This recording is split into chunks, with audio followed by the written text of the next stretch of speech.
So what they would do is they would come here because they had lots of water here, and also they'd have a big metal pot set here. They'd fill it with water. They would dump ashes from the fireplaces. Most of these home sites, if you walk to the cabins, you'll see a little bin built on the outside. They would dump the ashes in there and save them so they could come down here and make soap.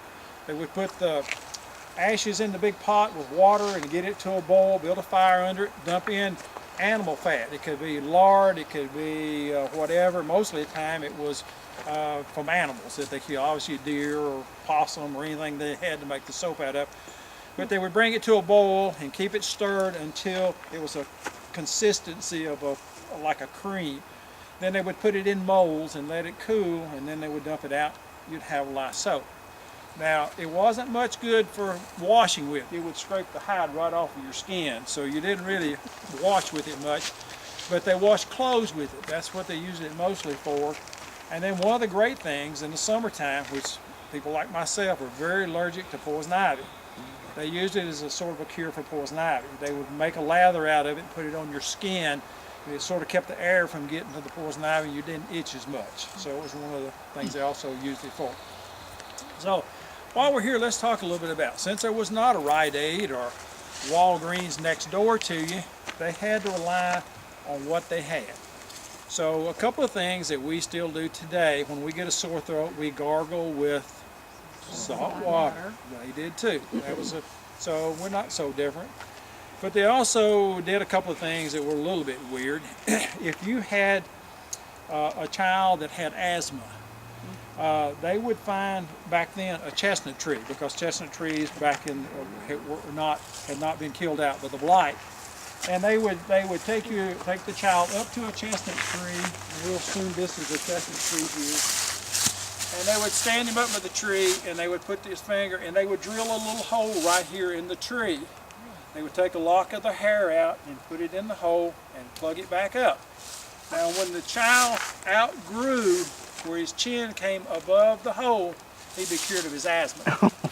Now that might have been because he got a little older and it wasn't quite as bad, but that was their cure for asthma. Also pretty painful was if you had cataracts, they put brown sugar in your eyes. Don't know that would help very much, but that was their cure for it. And then if you got the whooping cough was very deadly back then. They killed a lot of young children.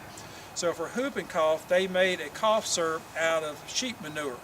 So I don't know whether the whooping cough would be worse or drinking the tea, but that's sort of how they cured some of that.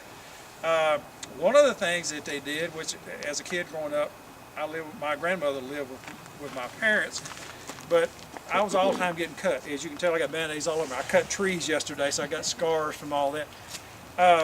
If I cut my finger, there was a little store right across the street in the town where we lived.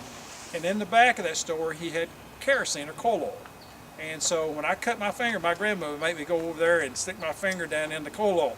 Now it hurt, but the next morning it was never sore and it never got infected. And that's how they cured cuts and stuff. They did the same thing. They used kerosene and coal oil. So they use a lot of the plants here as well as to sort of take care of it. There is a little bush here called a spice bush. And the leaves of that spice bush, if you crunch them in your hand, smell like strawberries. So the ladies, when they would get ready to go to church or go visit somebody, you'll find these around a lot of the home sites. They would take some of these, brush them, crush them up, and they would put them in their blouses to give a nice strawberry odor. And so it's called the buddy bush, but the kids named the nickname the booby bush. So that's where it got its name from the strawberry flavor that you smell from the leaves. Again, this was all part of living in this area at the time.